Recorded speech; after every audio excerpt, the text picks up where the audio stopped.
Die afgelope 2,5 jaar kry ek die ongelooflikste gerusstelling uit die psalms.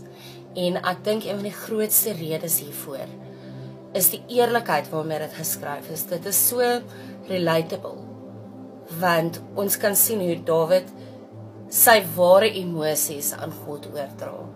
En natuurlik soek hy na die wil van die Here, maar hy steek niks vir God weg oor hoe hy voel nie. Hy steek niks weg vir God in terme van wat hy dink nie, en dit is 'n groot les vir my. En God noem Dawid sy vriend. En dit is vir my pragtig. Jy is iemand se vriend want jy vertrou hulle. Dawid het genoeg vertroue in God se liefde, genade en die feit dat God altyd daar gaan wees vir hom, dat hy eerlik met God kan wees. En ek dink dit is 'n les wat 'n mens kan deurtrek tot jou persoonlike verhoudings met mense. Nie net jou kinders nie, maar ook jou life partner, jou ouers en so meer.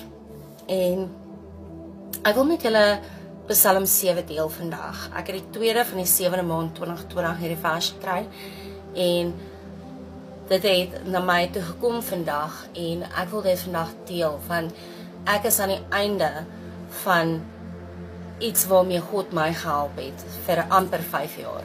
En God is besig om sy oorwinningslied hard te laat speel, en ek wil die Here prys. Here my God, ek soek u beskerming. Red my van al my vervolgers, red my. Anders sal hulle my toetakel soos 'n leeu, my in stukke skeer sonder dat iemand my red. Here my God, as ek iets verkeerd gedoen het, as ek skuldig is aan onreg, as ek 'n vriend van my verraai het, my vyande sonder rede beroof het, laat my vyande my agtervolg en vang, my in die grond vertrap, my eer tot stof verneder. Staan op, Here, in die toorn, tree op teen my vyande se woede. Kom tot aksie, my God. Laat die geregtigheid seëvier. En dan gaan dit aan. Oordeel my, Here, volgens my regverdigheid en in die lig van my onskuld. Regverdige God wat gedagtes en gevoelens deursoek, maak 'n einde aan die boosheid van die goddelose, maar ondersteun die regverdiges. God is my skild, hy wat opreg is van hart verlos. God is 'n regverdige regter. God oordeel bose mense daagliks. Hy wat swanger is van sonde, wat verwagtend is van onheil, gee geboorte aan leuns. Ek wil die Here dank omdat hy regverdig is.